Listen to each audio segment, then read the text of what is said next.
Bienvenidos a Comprensión de los Tiempos Actuales, a las epístolas generales. Vamos a comenzar con el pastor Juan Marcos Perpich y vamos a ver las epístolas del apóstol Juan.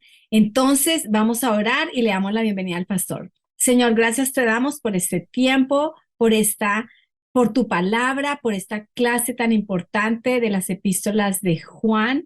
Y te pedimos que bendigas al pastor Juan Marcos, Señor, que tú hables a nuestros corazones y que tu palabra quede guardada en nuestros corazones para que seamos hacedores, Señor, de ella y que seas tú revelándonos, Señor, más y más de tu amor y de tu palabra. En el nombre de Jesús, amén.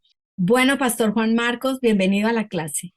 Muchas gracias, muy buenas noches, bienvenidos todos a Comprensión de los Tiempos. Vamos a estar en primera, segunda y tercera de Juan, todo el mundo con su material, porque siempre vamos a ir a 1000 y, y que sabiendo que tienen el material, entonces yo estoy muy tranquilo, no me preocupo porque tienen el material ahí en la mano. Eso facilita muchísimo. Y entonces, como introducción, el autor es Juan, el apóstol Juan, el discípulo amado, el que se recostó en el hombro de Jesucristo. Juan estuvo ahí 3 años, día y noche, en compañía de Jesús, y él, como nosotros, tenía a Jesucristo en su corazón y por 40 años o más. Entonces, una persona con mucha relación con Jesucristo. La fecha de estas epístolas, el año 90 hasta 100 después de Cristo. La ocasión y estas epístolas probablemente fueron escritas desde Éfeso, así en Turquía, hoy en día es Turquía, o posiblemente en la isla de Patmos, de donde también Juan escribió ¿cuál libro? El Apocalipsis. La división de temas en esta carta primera de Juan, uno ve que hay una parte donde se habla de la palabra y, digamos, toda una esfera de que somos hijos de Dios, que tenemos vida, que amamos, que vivimos en la luz. Tenemos eh, todo este enfoque que sale de la palabra de Dios. Y también tenemos en la misma carta una temática que sale del mundo y que uno es hijo del diablo y que comete transgresión de la ley. Y se habla de la concupiscencia, se pone la palabra deseo, los deseos de la carne. Esta palabra es muy conocida en el Nuevo Testamento. El apóstol Pablo también usa esta palabra en griego, es la palabra epitumia, deseo, sobre deseo. Y se refiere en mucho contexto a los deseos sexuales desenfrenados, pero no solamente el enfoque sexual, sino los deseos. Todo esto del mundo y, por supuesto, la mentira. Tenemos 4 referencias a la mentira en esta carta. Entonces, si podemos apreciar que leyendo la carta vamos hablando de la esfera que sale de la palabra y la esfera que sale de este mundo y a veces se mezcla y se habla eh, en un momento sobre la esfera de la palabra de Dios y después se habla del mundo y otra vez a la palabra y otra vez al mundo y se habla de ser hijos de Dios y se habla de transgresión y bueno, se habla del amor, se habla de la mentira. Es que vamos así entre esas dos partes o dos enfoques en la misma carta. Lo que estoy tratando de decir es que no es una carta donde el primer capítulo se habla de la palabra, ya, ya. Y segundo capítulo se habla del mundo, ya. O sea, como así repartidito, sino que realmente es muy mezclado. Y uno hasta puede decir que es como en círculo, porque se vuelve a tocar los mismos temas varias veces en la carta, pero por lo general hay como estas dos divisiones, la palabra y el mundo. Pero para dar un bosquejo así muy por encimita, en capítulo 1 a 4 se habla de la vida. Y en capítulo 1, versículo 5 a capítulo 2, versículo 11, se habla de la luz. En capítulo 2, versículo 15 a 3:10, concupiscencia, mentira, transgresión. Y en capítulo 3, 11 al 4, 21, amor. Y en el capítulo 5, 1 al 21, vida. Vida, luz, concupiscencia, mentira, transgresión, amor, vida. Por decirlo, lo que acabamos de decir, que estos son temas que ocurren así durante toda la carta, pero se encuentran con énfasis en estas secciones. Bueno, de Primera de Juan, una, una aplicación muy especial que se saca es saber realmente quién es el verdadero creyente. Recordando el Evangelio de Juan, que él está mostrando qué es creer, todo aquel que cree en él. ¿Y qué es creer? Y el Evangelio de Juan como que da mucha ilustración de qué es creer, ¿sí? Y aquí en Primera de Juan vamos a hablar quién es el verdadero creyente. Pruebas del verdadero creyente. Una prueba es la prueba doctrinal y todo se enfoca en quién es Cristo. Y la gran pregunta es si Él es Dios, porque uno puede decir yo creo en Cristo.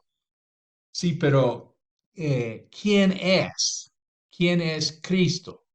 Uno dice, no, claro, yo creo en Jesús y todo. Bueno, entonces, ¿quién es Jesucristo? No, que un gran maestro, que un ejemplo para todos, un profeta, etcétera, etcétera. Pero si uno pregunta, ¿pero él es Dios? Ah, no, no, no, no. Y hoy en día se habla mucho del Cristo cósmico. Los evangélicos hablan del Cristo cósmico. ¿Y qué quiere decir el Cristo cósmico? Es que es el Cristo quien vive en todos, en todos. No. Entonces tenemos como que otro Cristo, o sea, el Cristo quien vive en las personas sin que ellos se den cuenta. Este es el Cristo cósmico. Está muy de moda. Maravilloso. Todos podemos tener el Cristo cósmico. Entonces necesitamos urgentemente, primero de Juan, porque eh, tenemos que tener una prueba doctrinal. ¿Quién es Cristo? ¿Verdad que Él vive en todo el mundo? ¿Sí? Como un Cristo cósmico o cómo es esto. hay una prueba doctrinal. Y pues tú sabes, ¿no? Que creemos que Él es Dios, 100% Dios, y Él es hombre, 100% hombre. La iglesia luchó para establecer estas grandes doctrinas.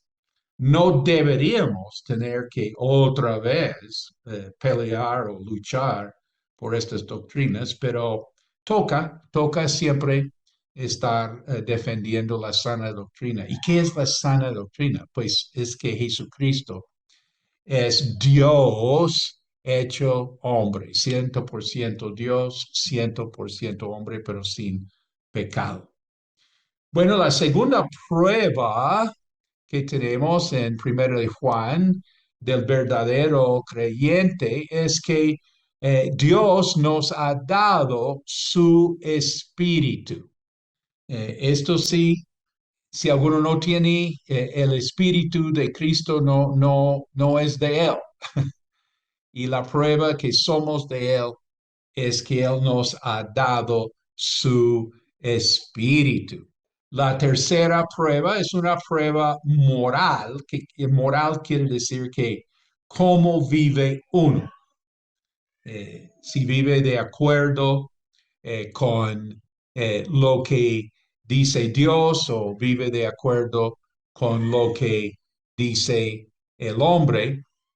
Y en Primero de Juan vamos a ver si uno vive según lo que dice Dios, su conciencia lo defiende.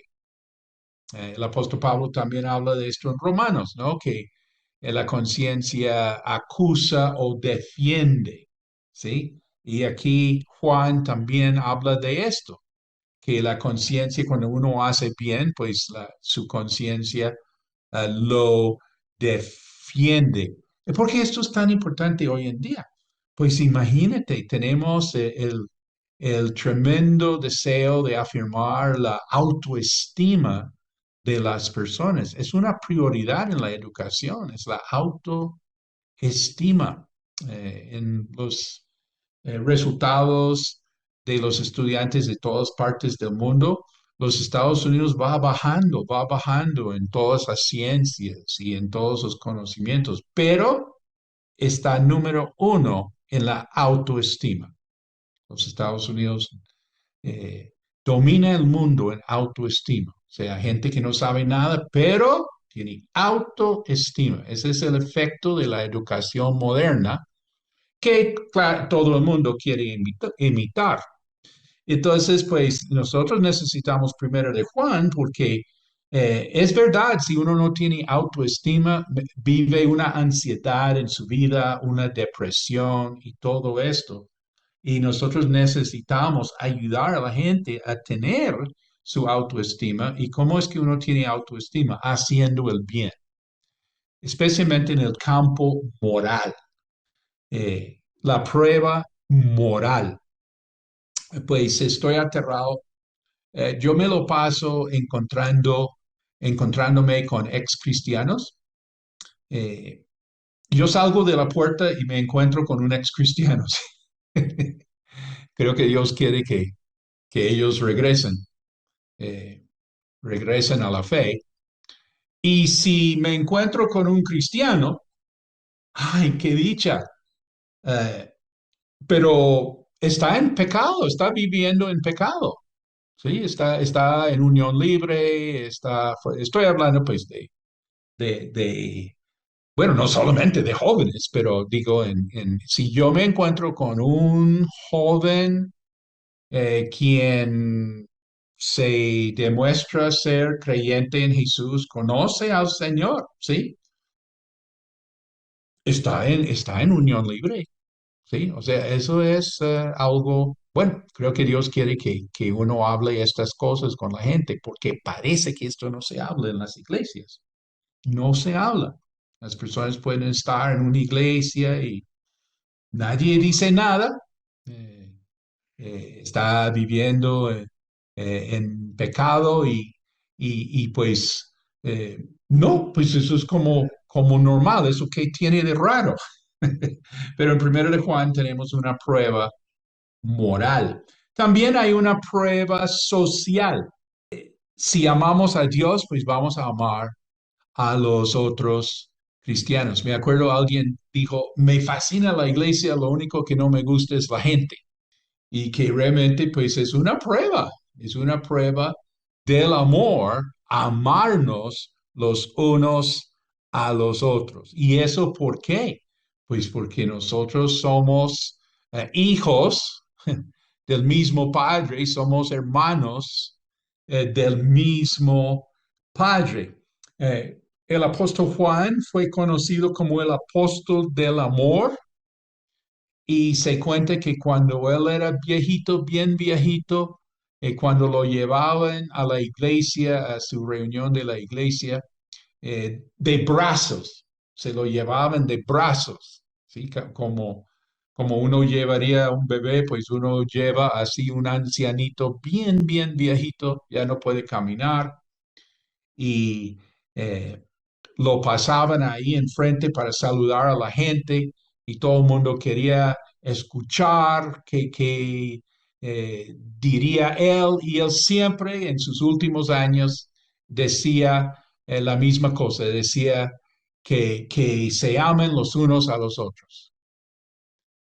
Y cada semana lo pasaban y todo el mundo como, bueno, Juan, ¿qué nos va a decir? Y que se amen los unos a los otros. Eso era por los últimos años de su vida, su último saludo, mensaje y la tradición dice que el último domingo que estuvo en la iglesia, pues, ¿qué dijo?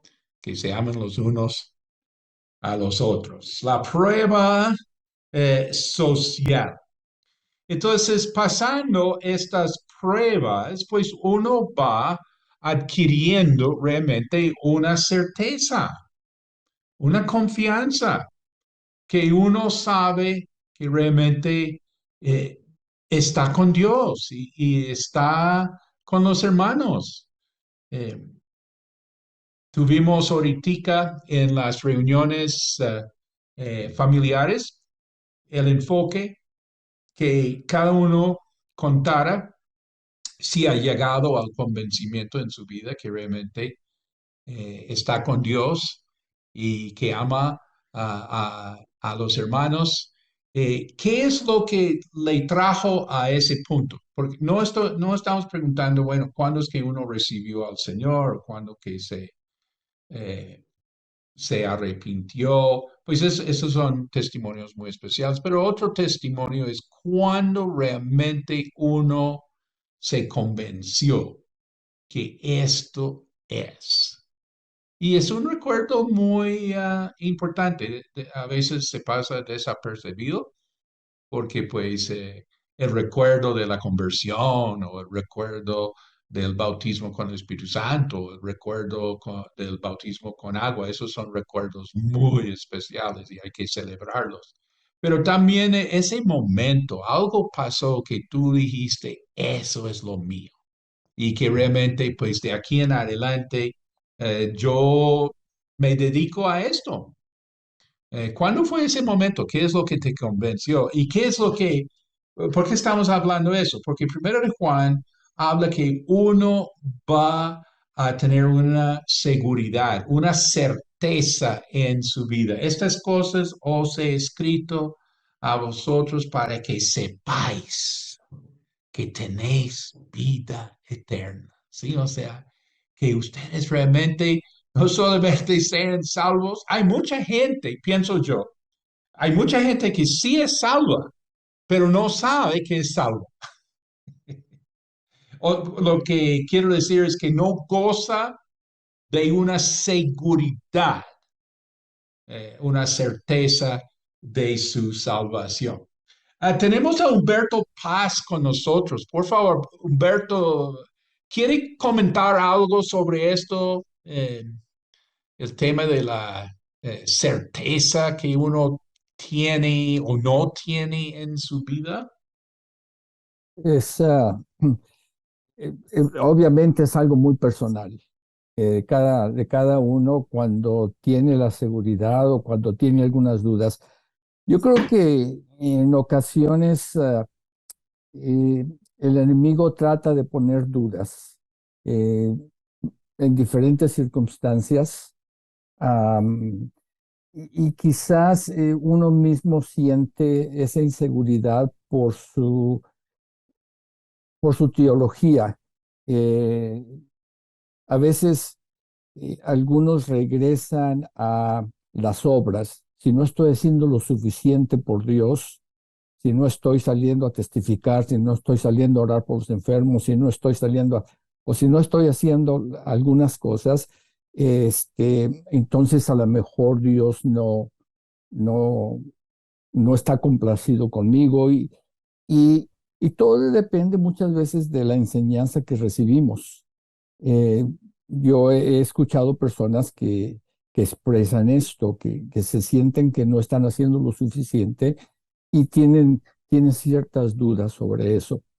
Entonces, muchas veces esa inseguridad es nosotros mismos nos la imponemos.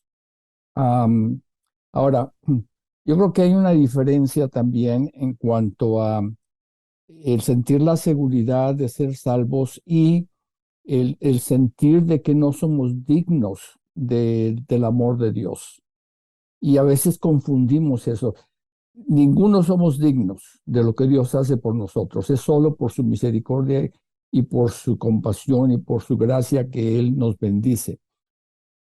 Pero a veces algunos confunden eso, el sentirme que no soy digno con la inseguridad de ser salvo. Y yo creo que hay una diferencia en eso y tenemos que tenerlo claro para entonces tener una seguridad. Esa es una opinión mía. Bueno, muchas gracias. Vamos a Primera de Juan, capítulo 1. Lo que era desde el principio, lo que hemos oído, lo que hemos visto con nuestros ojos, lo que hemos contemplado y palparon nuestras manos, palparon nuestras manos, tocante al verbo de vida, porque la vida fue manifestada y la hemos visto y testificamos y os anunciamos la vida eterna, la cual estaba con el Padre y se nos manifestó. Lo que hemos visto y oído, eso os anunciamos para que también vosotros tengáis comunión con nosotros y nuestra comunión verdaderamente es con el Padre y con su Hijo Jesucristo. Estas cosas os escribimos para que vuestro gozo sea cumplido, para que vuestro gozo sea cumplido. Entonces, comentamos aquí que estamos enfatizando que Juan oyó, vio, palpó todo de Jesús. Este es testimonio de primera mano. Esto no es que alguien le contó. Esto es algo que él vivió y eh, te imaginas el afán por convencerlo a escribir su evangelio y estas cartas, porque casi se nos va el hombre y no ha escrito su evangelio y estas cartas y imagínate el Apocalipsis, además. Y estamos pues con Juan, estamos aquí, mejor dicho, de primera mano de su experiencia. Eh, pues podemos hacer contraste en el buen sentido. Lucas, por ejemplo, recopiló de diferentes fuentes, hizo así una presentación, un reportaje así súper, pues inspirado por el Espíritu Santo, etcétera, etcétera. Pero aquí Juan es que está diciendo, esto es lo que hemos visto y oído, esto es lo que nosotros palpamos, ¿sí? Nosotros estuvimos con Él, vivimos con Él, una experiencia de ser testigos oculares. que muy importante que los testigos oculares no fueron desmentidos así en todos estos años. Si estamos aquí en el año 90, estamos hablando como 60 años después de los acontecimientos y había mucha gente que vio esto. Y ellos, Pablo habla de esto cuando habla a los corintios, de que uno tiene que creer en la resurrección, porque todavía, pues hay 500 personas andando por allá que lo vieron resucitado. Entonces uno no puede descartar la resurrección, porque hay gente que lo vio resucitado. En el versículo 3 se habla de tener comunión. El punto de esto es tener comunión, comunión con Él y comunión con nosotros, entre nosotros. Ese es el punto de todo lo que nosotros estamos haciendo, llevar las personas a Dios y tener esta relación los unos con los otros. Esta es la meta en esta vida. Y esto, date cuenta que esto solo se realiza, pues hay otros vínculos humanos y todo que sí son muy importantes y válidos en muchos casos, pero esto solamente se realiza así por el Espíritu de Dios. Tenemos comunión con Él y tenemos comunión entre nosotros. Y versículo 4, el propósito, completar nuestro gozo. Tenemos que terminar esta carta con gozo. Viviendo esto vamos a tener gozo. ¿Cuántas personas buscan tener una realización, una felicidad en su vida? Eso creo que Dios pone ese sentir en uno quien quiere vivir infeliz, eh, pero realmente así es como nosotros vamos a tener nuestro gozo cumplido, completar nuestro gozo. Versículo 5. Este es el mensaje que hemos oído de él y os anunciamos: Dios es luz y no hay ningunas tinieblas en él. Si decimos que tenemos comunión con Él y andamos en tinieblas, mentimos y no practicamos la verdad. Pero si andamos en luz como Él está en luz, tenemos comunión unos con otros y la sangre de Jesucristo, su Hijo, nos limpia de todo pecado. Si decimos que no tenemos pecado, nos engañamos a nosotros mismos y la verdad no está en nosotros. Si confesamos nuestros pecados, Él es fiel y justo para perdonar nuestros pecados y limpiarnos de toda maldad. Si decimos que no hemos pecado, le hacemos a Él mentiroso y su palabra no está en nosotros. Ahora llegamos a un gran tema: el creyente y el pecado. En 1 de Juan, capítulo 2, primer versículo, se supone que los cristianos van a pecar porque dice: si alguno pecare. En capítulo 3, versículo 9, se supone que el cristiano no puede pecar. Entonces, por eso tenemos este tema: el creyente y el pecado. Entonces, vamos a hacer aquí como un sondeo. Yo no te puedo ver, pero Dios te ve. Si levantes la mano o no. ¿Quién aquí piensa que es indubitable que nosotros pequemos? O sea, ¿quién dice, no, pues uno peca? Bueno, ahora pregunto, ¿quién dice que es inevitable? Si no hoy, mañana, uno pecará. ¿Quién dice que es inevitable? Nosotros pecaremos. ¿Quién dice que es incompatible, que el cristiano no debe pecar? Nosotros no debemos pecar. ¿Quién piensa así? ¿Quién piensa que es intolerable que nosotros pequemos, o sea, que no podemos aceptar el pecado. ¿Quién aquí dice no podemos aceptar el pecado? ¿Quién aquí dice que es inexcusable pecar? Que realmente uno no tiene excusa eh, para pecar. ¿Y quién dice que es inaplicable? O sea, todo este tema que estamos hablando es inaplicable porque el cristiano ya no peca. Ahora la última pregunta. ¿Quién dice que es inconcebible? No podemos pecar. Bueno, no creo que haya manos levantadas. ¿Cómo fue?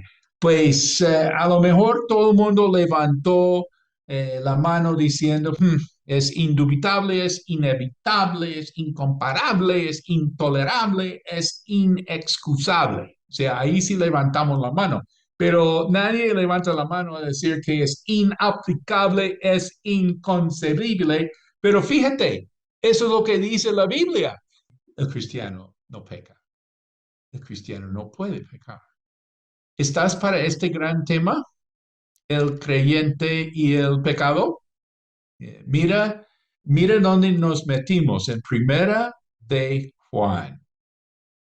Nota, somos nacidos de Dios.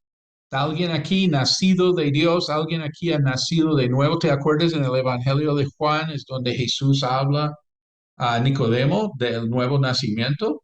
Su semilla permanece en nosotros, que nosotros tenemos la vida de Dios en nosotros y ninguno quien permanece en él sigue pecando.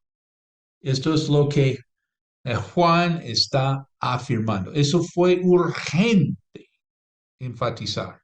Ninguno quien permanece en él, somos nacidos de Dios, su semilla permanece en nosotros. Y ninguno quien permanece en él sigue pecando. Aquí podemos tener algo de perspectiva mirando el griego, porque el tiempo del verbo en el Nuevo Testamento muchas veces es el tiempo presente continuo. Quiere decir que no es un solo momento, sino que una continuación. Por ejemplo, cuando Jesús dice, eh, el que pide, pues no es que pidió una sola vez, sino que sigue pidiendo, el que busca, sigue buscando, el que llama, sigue llamando. Y que aquí estamos hablando de continuar, permanecer en él, sí, pero seguir permaneciendo en él, presente, continuo. Cuando aplicamos esto a Juan 3:16, esto aclara mucho, porque no es que tú creíste una vez en Jesús y ya, no, es que tú sigues creyendo. Y las personas quieren decir, sí, no, yo hace eh, tantos años y ya, y con eso ya, no, ese no es el concepto. El concepto es que uno sigue creyendo, uno sigue permaneciendo en Él. Y el que sigue en Cristo, si no has escrito nada, no has tomado nada de apuntes, pues escribe esto. El que sigue en Cristo no sigue pecando. Aquí tenemos una prueba de cristiano. El cristiano no sigue pecando.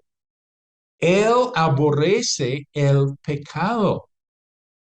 Eso sí es buena señal que uno ahora esté preocupado por su vida, por su honradez, por su santidad, por su pureza, por sus motivos, por sus palabras. Eso es muy bueno.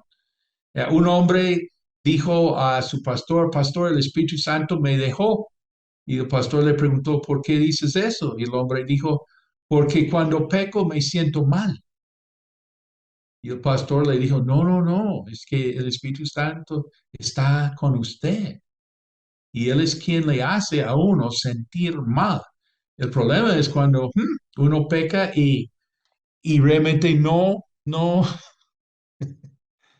pareciera que no eh, importara.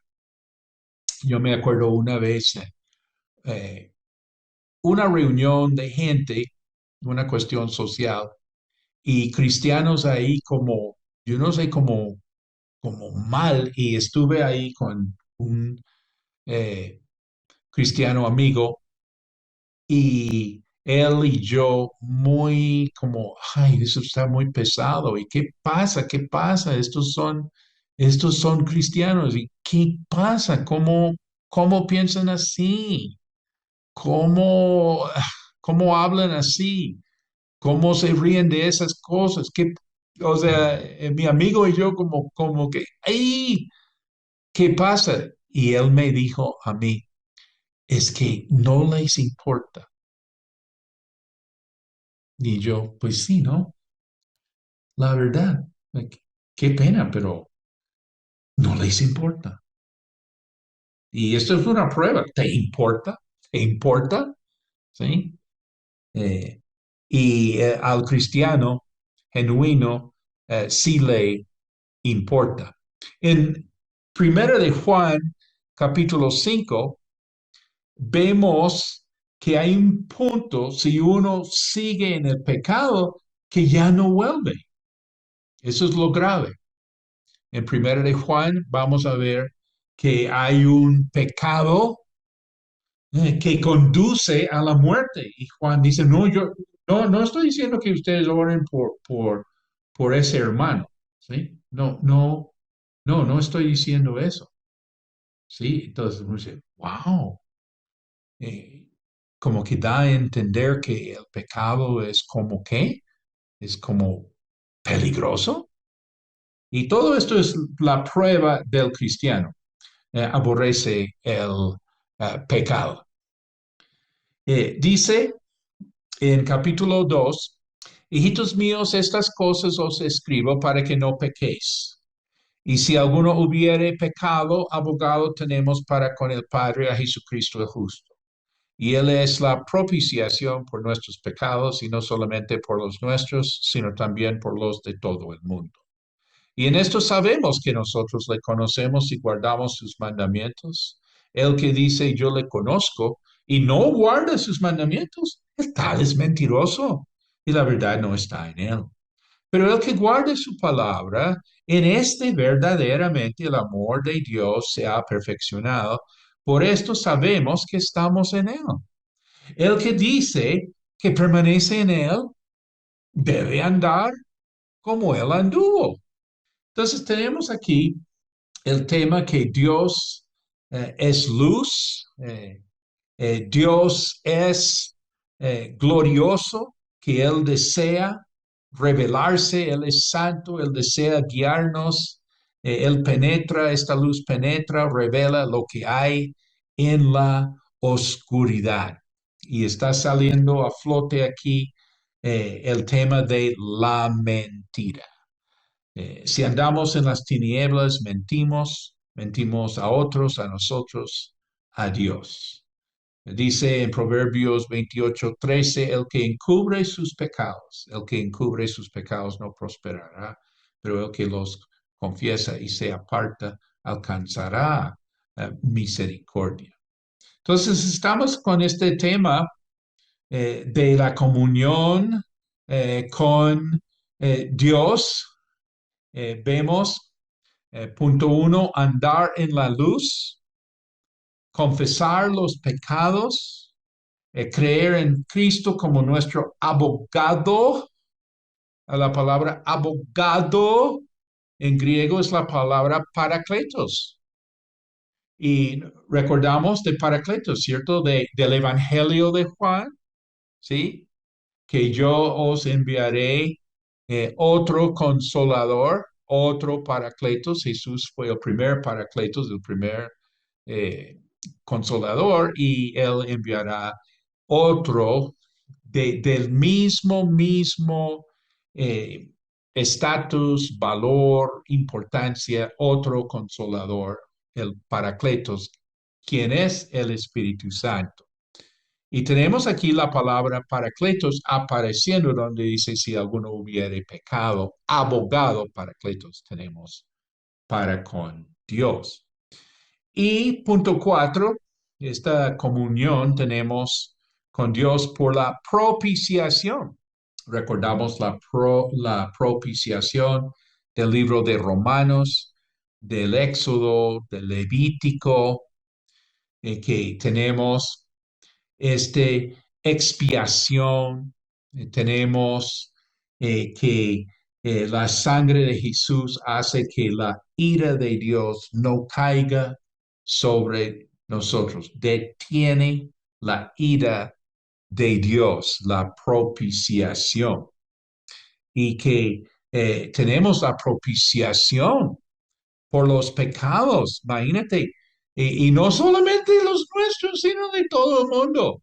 Imagínate, el problema para el mundo no es el pecado, el problema para el mundo es la incredulidad. Es que Jesús ya hizo. Cuando murió en la cruz, él dijo, consumado es, ya hizo todo. Ahí está la provisión para todos. El problema, ¿qué es?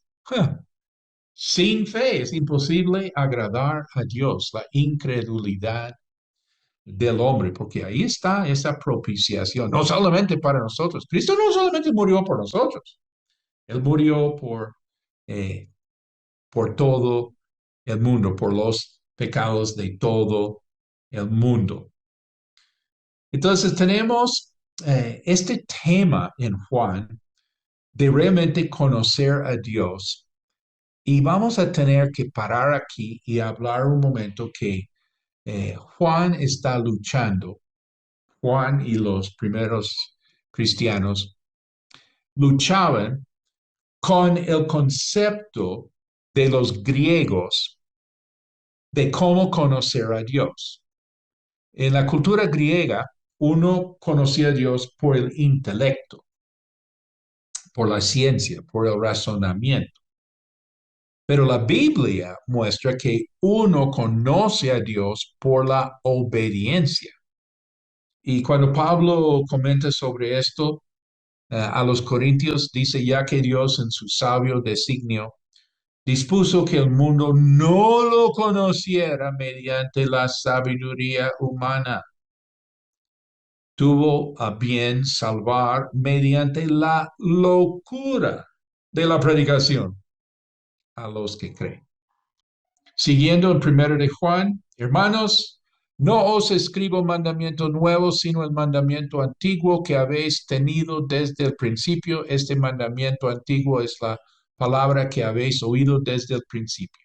Sin embargo, os escribo un mandamiento nuevo que es verdadero en él y en vosotros, porque las tinieblas van pasando y la luz verdadera ya alumbra.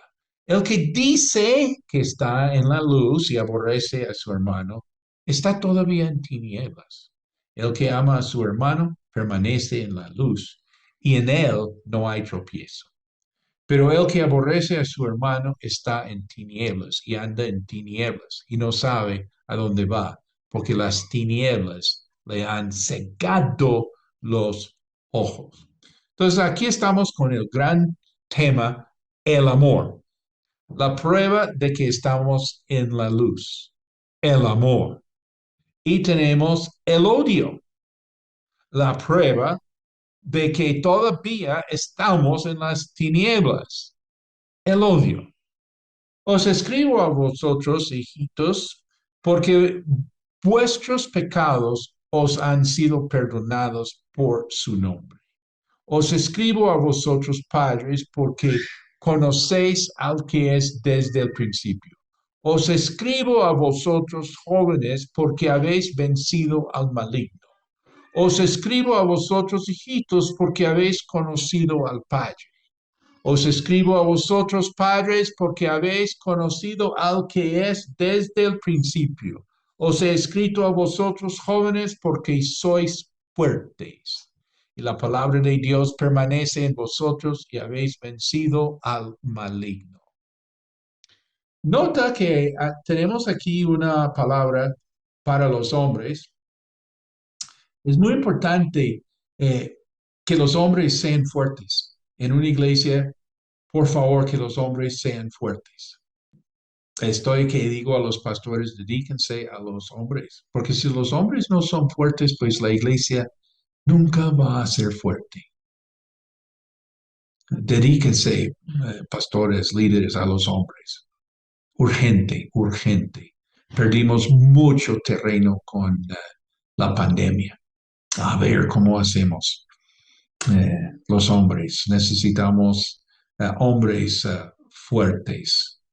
Y aquí, pues, cuando Juan habla de hijitos, de padres, de jóvenes, vale la pena decir que a lo mejor no está hablando que los padres son más ancianos que los jóvenes, no en el sentido de edad, de la edad, sino en cuanto a que en la iglesia había unos padres como veteranos y en la iglesia está llegando gente nueva y respectivamente de su edad, ellos en el espíritu son jóvenes. Y los jóvenes que saben, pues saben que Dios es su Padre y saben que sus pecados son perdonados. Y que sí, digamos, en la filosofía de Juan, él se dirigía a los padres y a los jóvenes, digamos, en sentido espiritual. Y me hace recordar que en la iglesia primitiva, ellos tenían un enfoque a la gente nueva, gente buscadora. Y ministraban a nosotros diríamos los nuevos, porque tenemos personas nuevas en la iglesia. Todos los domingos llega gente nueva y me están diciendo en el grupo de jóvenes que es que hay mucho joven nuevo y hay que pararles bolas a los nuevos. Y entonces, bueno, un enfoque a los nuevos, un enfoque, me imagino, muy de la apologética, a llevar a las personas ya a arrepentirse de sus pecados y creer en el Evangelio.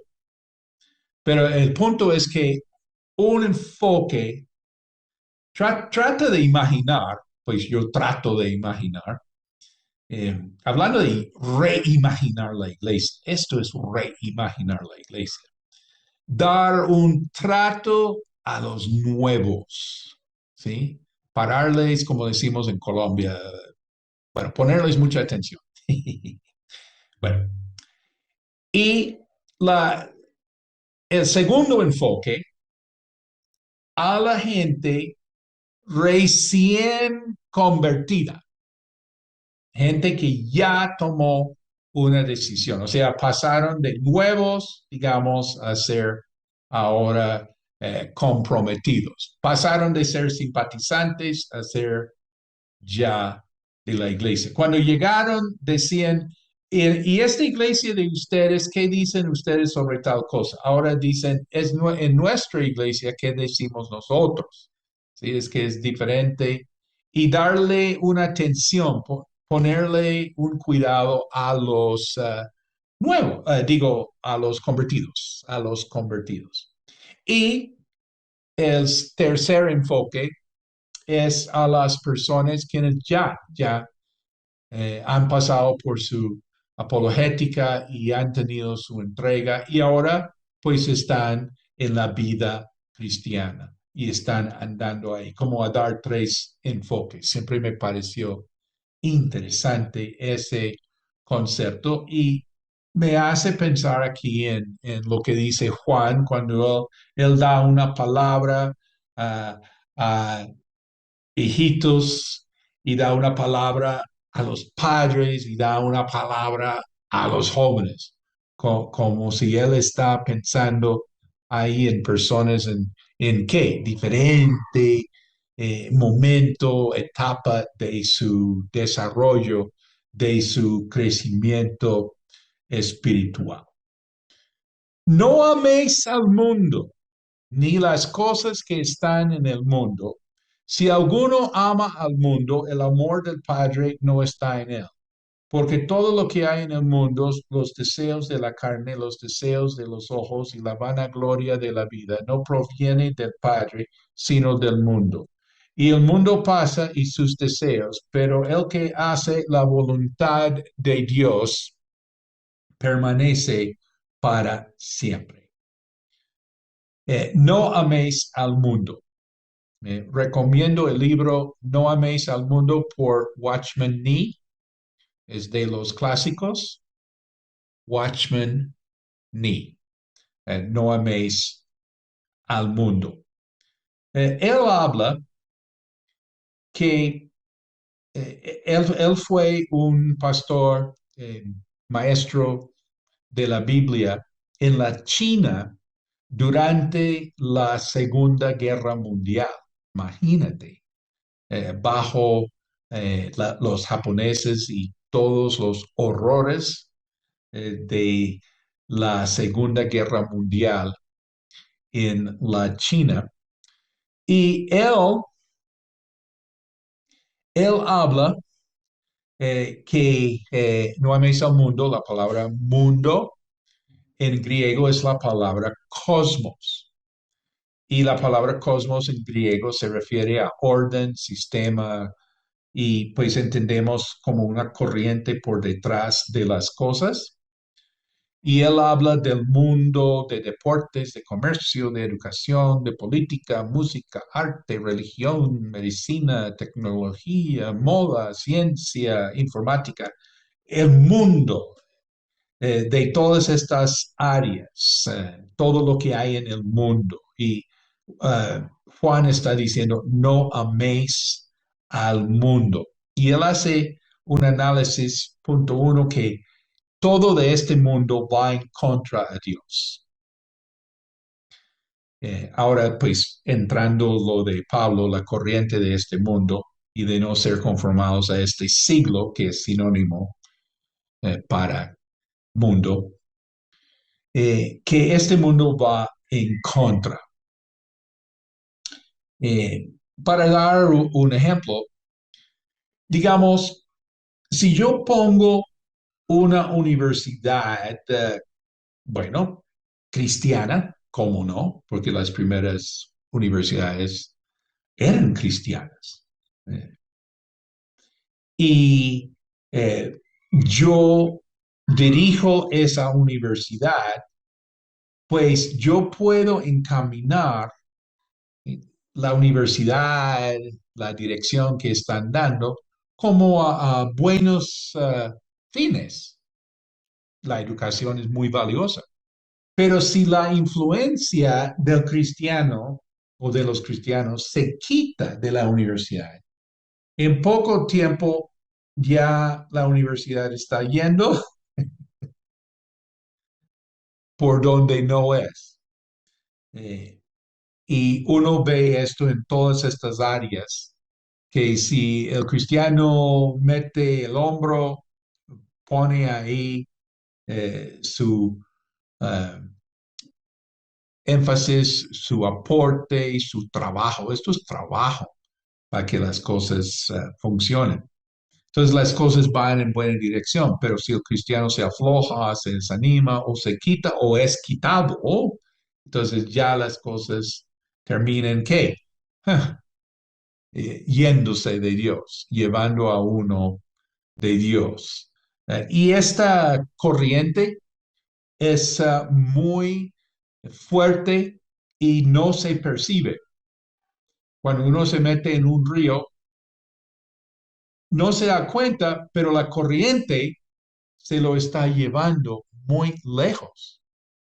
Y se da cuenta, ¡ay, que estoy lejos de donde entré a este río!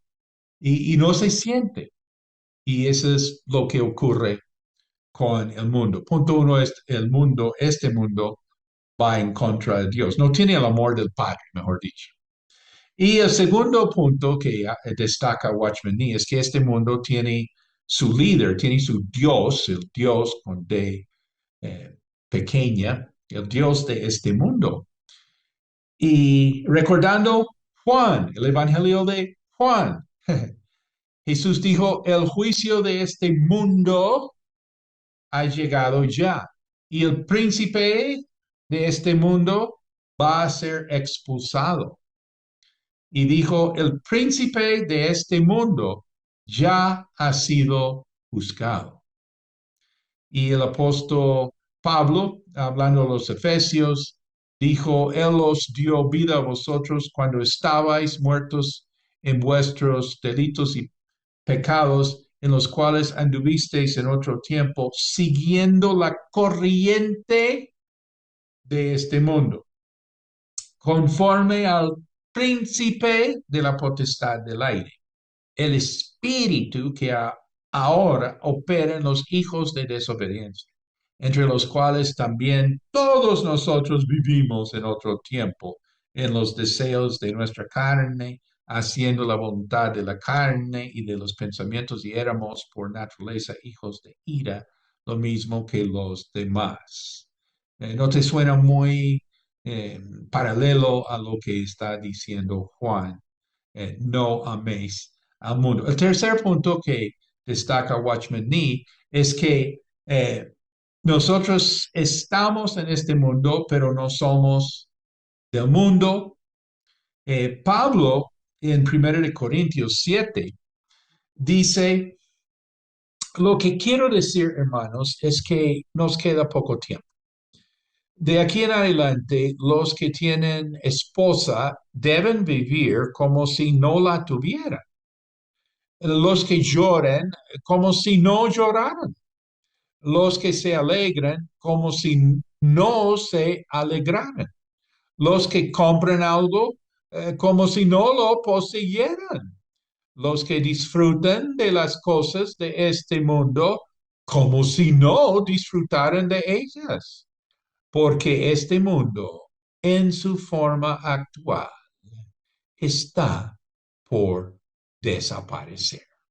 Y el cuarto punto que dice Watchman Nee, y yo leí esto hace 50 años y todavía me acuerdo de la ilustración que él dio.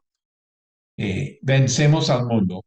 Y la ilustración que él dio es que en Shanghai, después de un bombardeo de los japoneses, los de primeros auxilios y los socorristas y pues la gente de la ciudad, los vecinos iban a los edificios afectados por las bombas y a veces pues trataban con las manos, no tenían maquinaria de quitar escombros y ladrillos a ver si podían salvar a alguien atrapado debajo de todo ese derrumbe de edificio. Y él cuenta, Watchman Nee cuenta, que en un edificio que había sido impactado por las bombas y se veía a punto de desplomarse y que milagrosamente un hombre se salió por la puerta del frente, por un corredor así, entre unas columnas, se salió así y el edificio se desplomó. El único quien se salvó de ese edificio fue este hombre y no le pasó nada.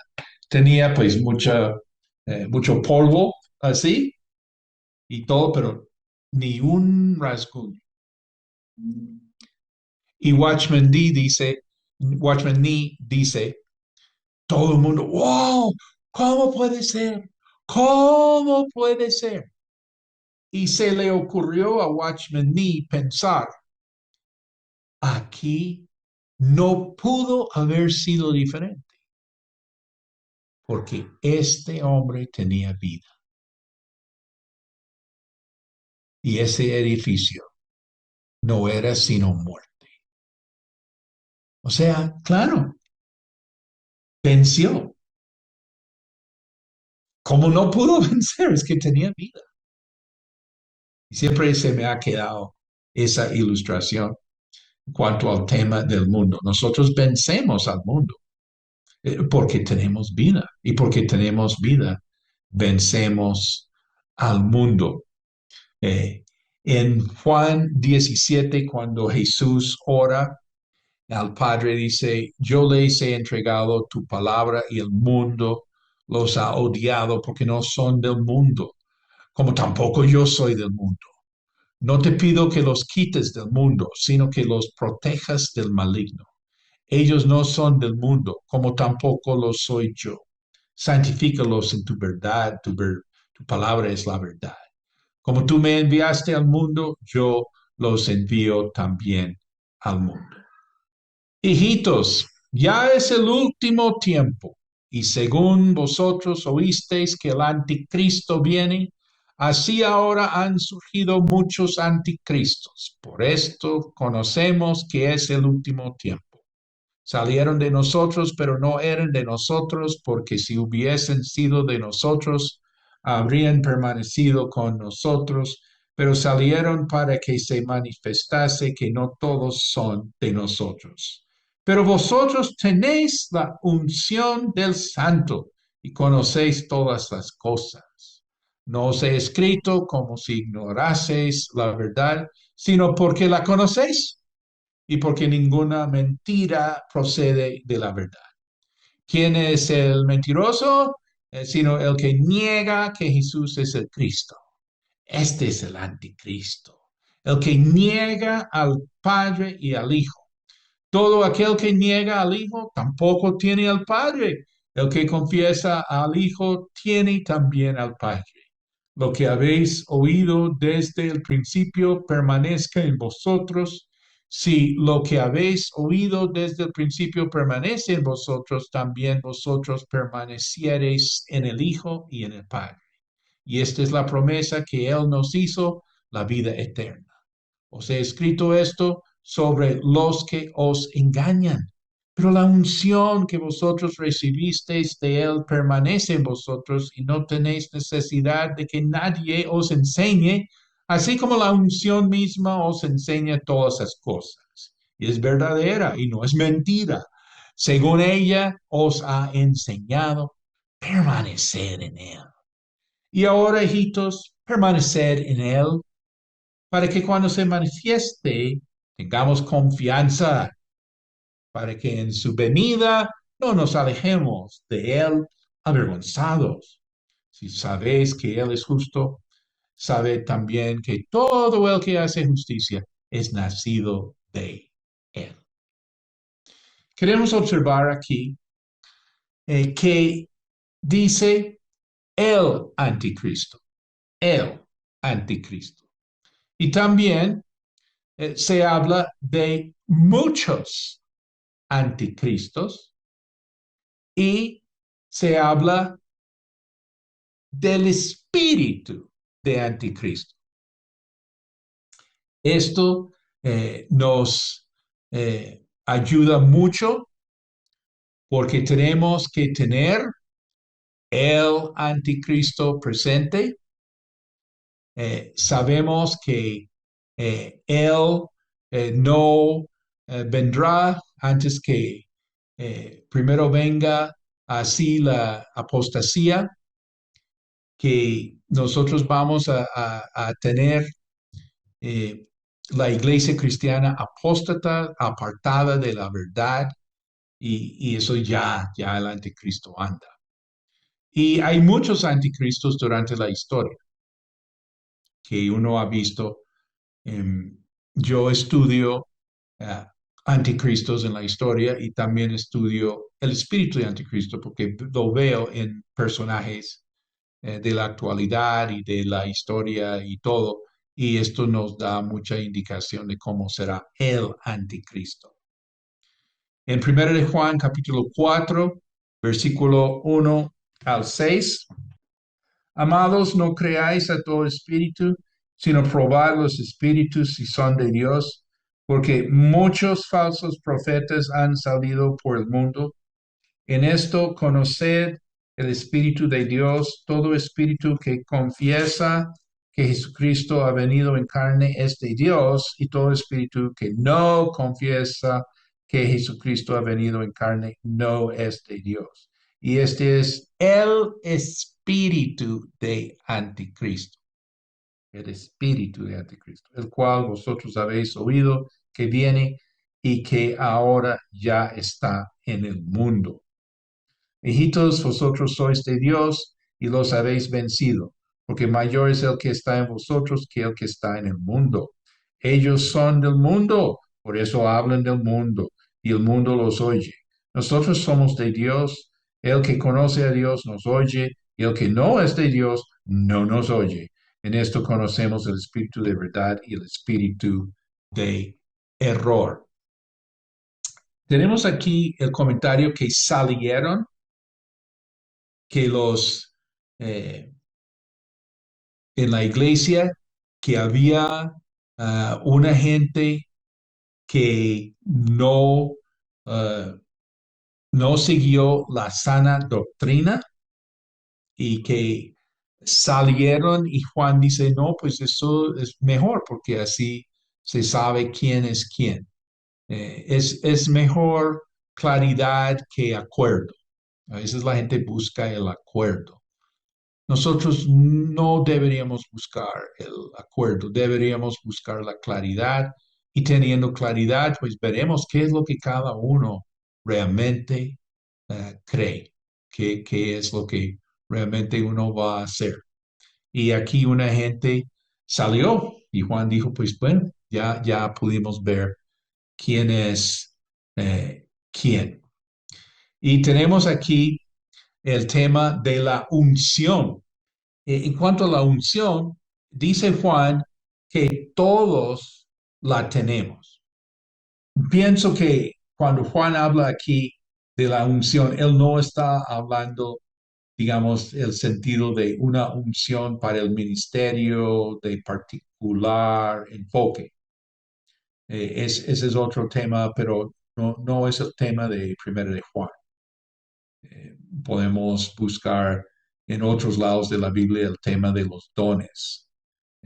No, esta es una unción que todos tenemos, todos que somos creyentes tenemos esta unción. Y creo que entendemos qué es eso en el sentido que dice que todos tenemos esta unción y conocemos la verdad. Y ahí sí es la unción, que uno conozca la verdad. Ahí se distingue uno quien conoce la verdad. Y quien es de la verdad nos oye. Y quien no es de la verdad no nos oye. O sea, es tan evidente, es tan eh, claro quién sí y quién no. Y nosotros tenemos esta unción, todos conocemos la verdad y nosotros somos de Cristo. Y esto ya es lo que, pues, por decirlo así, esto es lo que nos va a salvar. Con lo que viene sobre este mundo, ¿qué es lo que nos va a salvar? Que nosotros somos de Jesucristo, que tenemos la unción. Juan dice, yo estoy escribiendo estas cosas porque hay mucha gente tratando de engañarlos. Y eso sí es cierto. Engaño por todos lados. Quieren engañar a uno, quieren quitar a uno del camino de servir a Dios y tantas cosas, pero no, nosotros tenemos la unción. Otro tema que tenemos aquí es la mentira. Y la gran mentira, ¿cuál es? Pues el hombre colocarse en lugar de Dios. ¿Qué mentira tan grande? ¿Cuál mentira sería más grande que esa? El hombre colocándose en lugar de Dios. El peligro número uno para la iglesia es el engaño. La iglesia no se destruye de afuera, se destruye de adentro. ¿Y cómo se destruye de adentro? Por el engaño. Por eso Juan está escribiendo esta carta. Por eso tenemos el Nuevo Testamento. Por eso nosotros tenemos pues todo el enfoque en la palabra de Dios, que sois fuertes porque la palabra de Dios permanece en vosotros. Entonces, siempre estamos muy pendientes de las enseñanzas. ¿Qué es lo que se está enseñando? Mi profesor de Romanos en Life Bible College, él decía, si en cuanto a la doctrina, si es nuevo, no es verdad, y si es verdad, no es nuevo. Y todo esto, ¿te acuerdas que comenzamos esta noche diciendo que todo esto era para tener una confianza, de tener una seguridad? Pues sí, aquí vamos a ya terminar ahora nuestra primera sesión viendo que todo que Juan está diciendo para que nosotros no tengamos vergüenza cuando venga el Señor. Que Dios les bendiga. Bueno, muchísimas gracias. Amén. Entonces, esta es la primera sesión. Seguimos con la segunda sesión. Vamos a seguir con estas epístolas de Juan. Recuerde, si estas enseñanzas son de bendición, póngale un me gusta, compártalas con otros y propaguemos la palabra de Dios por toda la tierra a través de este medio. Comparta la palabra de Dios. Que Dios les bendiga.